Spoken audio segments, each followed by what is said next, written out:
회사에서 또 야근을 피해 빠져나온 건 수진이랑 지민이랑 셋이서 밥이나 먹어볼까 하는 생각 때문이었다. 현관문을 열자마자 낯선 남자 구두가 눈에 들어왔다. 검은색, 끝이 뾰족한 현우가 작년에 산 그 브랜드였다. 침실 쪽에서 소리가 났다. 익숙한 신음, 그리고 낮은 웃음소리. 나는 발소리를 죽이고 다가갔다. 문을 살짝 열었다. 어둠 속에서도 충분히 보였다. 수진이가 현우의 품에 안겨 있었고 현우의 손이 그녀의 등을 쓰다듬고 있었다. 준호는 오늘도 늦을 거야. 우리 걱정 없어? 수진의 목소리였다. 부드럽고 달콤하고 내가 알던 그 목소리. 그 순간 내 안에서 무언가가 쨍하고 깨졌다. 하지만 소리는 나지 않았다. 눈물도 분노의 외침도 없었다. 대신 입꼬리가 올라갔다. 웃음이 나왔다. 조용하고 차가운 웃음. 나는 문을 닫고 거실로 갔다. 소파에 앉아서 기다렸다. 핸드폰을 꺼내 녹음과 촬영을 시작했다. 그들이 끝나고 현우가 나갈 때까지 나는 움직이지 않았다. 현우가 나가자 수진이 나왔다. 여보, 일찍 왔네. 평소처럼 웃으며 내 뺨에 입을 맞췄다. 나는 고개를 끄덕였다. 응, 피곤해서. 그날부터 나는 아무 말도 하지 않았다. 회사에서 현우를 만나도 집에서 수진을 봐도 평소와 똑같이 행동했다. 밥을 먹고 지민이를 재웠고 주말에는 가족 나들이도 갔다. 하지만 내 안은 이미 다른 곳에 있었다. 왜 나를 배신한 거지? 처음엔 그 질문만 반복됐다. 10년 동안 함께한 세월, 지민이를 낳고 키우느라 포기한 수진의 꿈, 내가 야근하며 벌어온 돈 그 모든 게 한 번의 불륜으로 허무하게 되는 건가? 그러나 곧 질문이 바뀌었다. 내가 바로 폭발하면 누가 이기는 거지? 이혼 소송을 걸면 재산 반, 지민이 양육권 싸움, 그리고 사회적 시선. 나는 불륜 남편에게 버림받은 여자가 아니라 불륜을 참지 못한 히스테리 남자로 낙인 찍힐 가능성이 컸다. 현우는 또 교묘하게 빠져나갈 테지. 그는 원래 그런 놈이었다. 그래서 나는 침묵을 선택했다. 그 침묵은 고통이었다. 매일 아내가 내 앞에서 웃을 때마다 현우가 회사에서 어깨를 툭 치며 요즘 어때? 물을 때마다 속이 타들어갔다. 밤에 잠이 오지 않아 천장을 보며 생각했다. 죽어버릴까? 정말로 몇 번 옥상에 올라갔다. 서울의 차가운 바람이 얼굴을 때릴 때 한 발만 내디디면 끝날 것 같았다. 하지만 그때마다 지민이 얼굴이 떠올랐다. 지민이가 엄마와 현우 삼촌 손에 자라는 모습. 그 애가 언젠가 진실을 알게 됐을 때 아빠가 약해서 아무것도 못했다고 생각하는 모습. 그 생각만으로도 다시 내려왔다. 나는 살아남기로 했다. 살아서 그들이 누리는 행복을 하나씩 빼앗기로 했다. 그게 복수의 시작이었다. 침묵은 점점 무거워졌다. 시간이 지나면서 나는 그들의 패턴을 파악했다. 화요일과 목요일 저녁, 현우가 우리 집 근처 모텔에 차를 세우는 시간, 수진이 지민이를 어린이집에 늦게 데리러 가는 날, 모든 게 일정했다. 그들은 내가 모른다고 확신했다. 회사에서 현우는 승진했다. 팀장 자리였다. 축하 파티에서 그는 내게 잔을 건넸다. 준호야, 고맙다. 내가 많이 도와줬어. 나는 웃으며 잔을 받았다. 손이 떨리지 않았다. 이미 수십 번 연습한 미소였다. 집에 돌아오면 수지는 더 다정해졌다. 죄책감 때문인지 아니면 현우와의 관계를 숨기기 위한 연기인지 모르겠다. 그녀는 내게 더 자주 안겼다. 그럴 때마다 나는 그녀의 향수를 맡으며 생각했다. 이 냄새, 현우도 맡고 있겠지? 그 무렵 나는 처음으로 흔들렸다. 지민이 생일이었다. 6살 수진이 케이크를 들고 와서 촛불을 켰다. 지민이가 아빠, 엄마, 사랑해 외치며 우리 둘을 끌어안았다. 그 순간 정말로 모든 걸 잊고 싶었다. 그냥 모른 척하고 가정을 지키고 싶었다. 불륜을 용서하면 적어도 지민이는 행복할 수 있지 않을까? 그날 밤 나는 수진에게 물었다. 우리 잘 지내고 있지? 그녀는 내 품에 얼굴을 묻으며 대답했다. 당연하지. 여보, 사랑해. 거짓말이었다. 나는 알았다. 하지만 그 말이 따뜻하게 들렸다. 잠시나마. 다음 날 나는 현우의 차 트렁크에서 그들의 사진을 발견했다. 둘이 여행 간 사진, 키스하는 사진. 날짜는 지민이 생일 바로 전 주말이었다. 내가 야근으로 집에 늦었던 날. 그 순간 흔들리던 마음이 다시 얼어붙었다. 용서. 그건 불가능해. 나는 더 깊이 관찰하기 시작했다. 수진의 핸드폰 비밀번호를 알아냈고 백업된 메시지를 복구했다. 수백 통의 대화. 그들은 나를 비웃고 있었다. 준호는 눈치 없어. 영원히 모를 거야? 나중에 이혼하면 지민이도 내가 데리고 살게. 그 문장들을 읽을 때마다 내 안에 무언가가 점점 검게 물들었다. 나는 아직 행동하지 않았다. 다만 준비만 했다. 그 준비 과정이 나를 바꿔놓고 있었다. 이제 나는 그들의 약점을 알았다. 현우는 회사에서 비자금을 조작하고 있었다. 팀장 승진을 위해 상무에게 뇌물을 건넨 증거, 거래처와의 뒷거래 내역. 나는 익명 계정으로 자료를 조금씩 모았다. 법적으로 문제없는 선에서. 수지는 현우와의 관계를 유지하기 위해 내 돈을 쓰고 있었다. 명품 가방, 호텔 결제, 심지어 지민이 명목으로 한 보험까지. 그 모든 게 내 카드였다.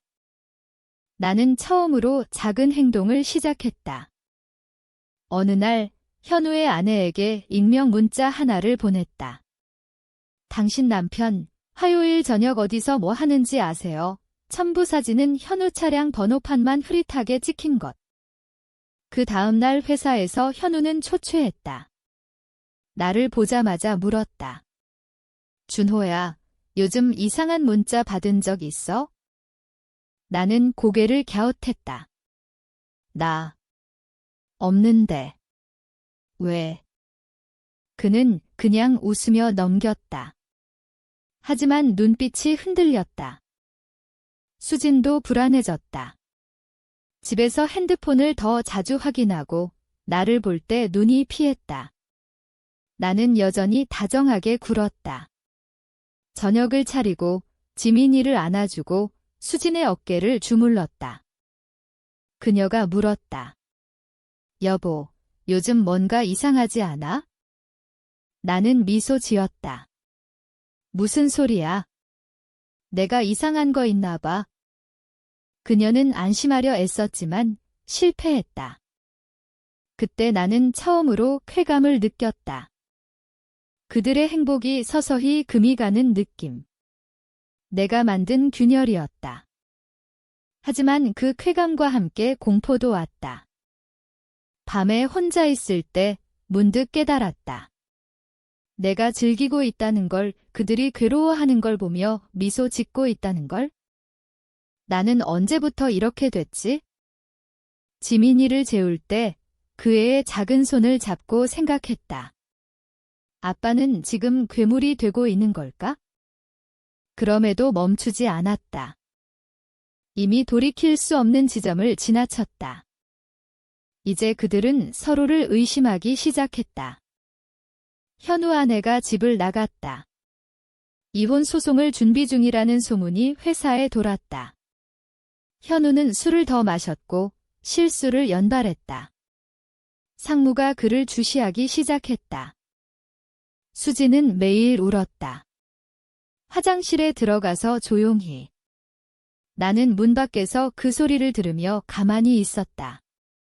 위로할 척도 하지 않았다. 어느 날 수진이 내게 털어놓았다. 여보, 나 요즘 무서워. 누가 우리 뒤를 쫓는 것 같아. 나는 그녀를 안아주며 속삭였다. 괜찮아. 내가 있잖아. 그 순간 그녀는 내 품에서 떨었다.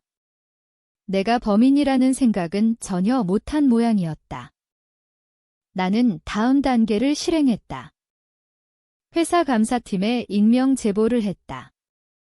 현우의 비자금 거래 증거 일부만. 충분히 의심을 사면서도 출처를 추적할 수 없는 수준으로. 현우는 조사를 받았다. 아직 해고는 아니었지만 신뢰는 무너졌다. 그는 나를 찾아왔다. 술에 취해. 준호야, 나 좀 도와줘. 누가 나를 노리는 것 같아. 나는 걱정스러운 척했다. 현우야, 무슨 일 있었어? 그는 울먹였다.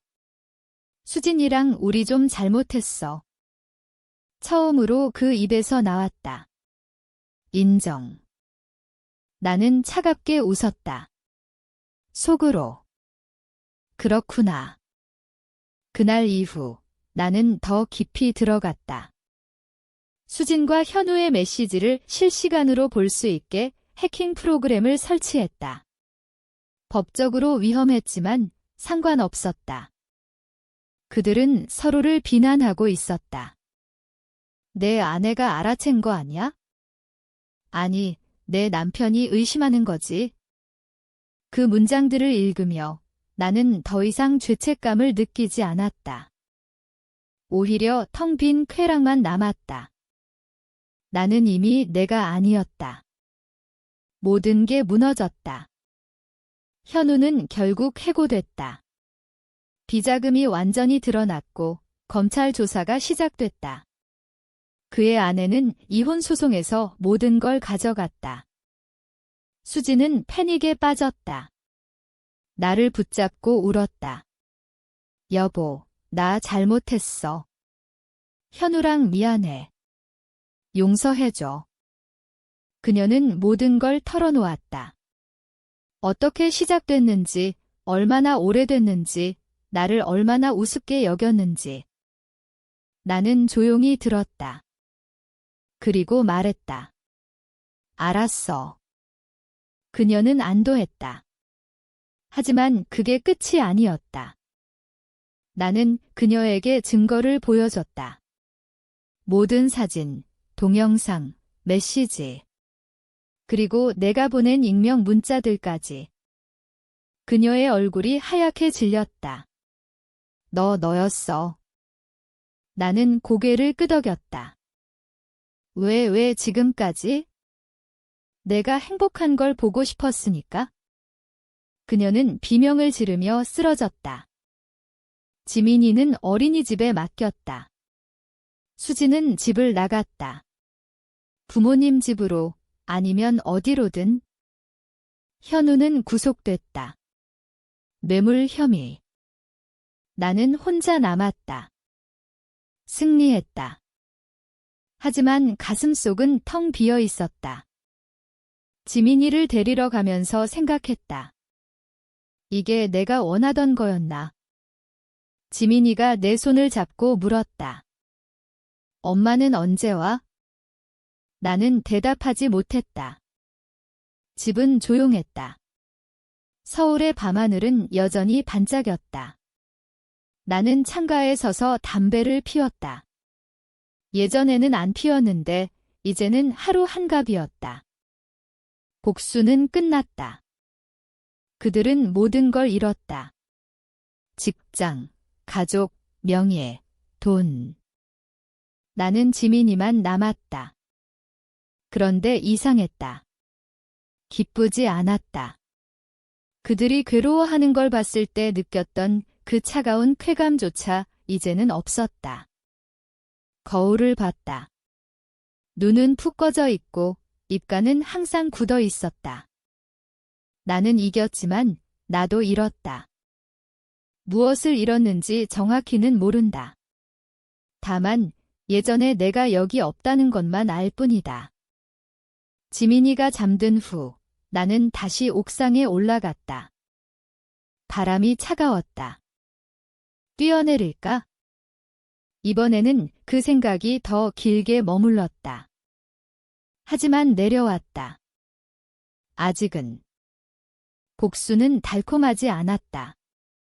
그저 나를 여기까지 데려왔을 뿐. 이제 나는 누구인가?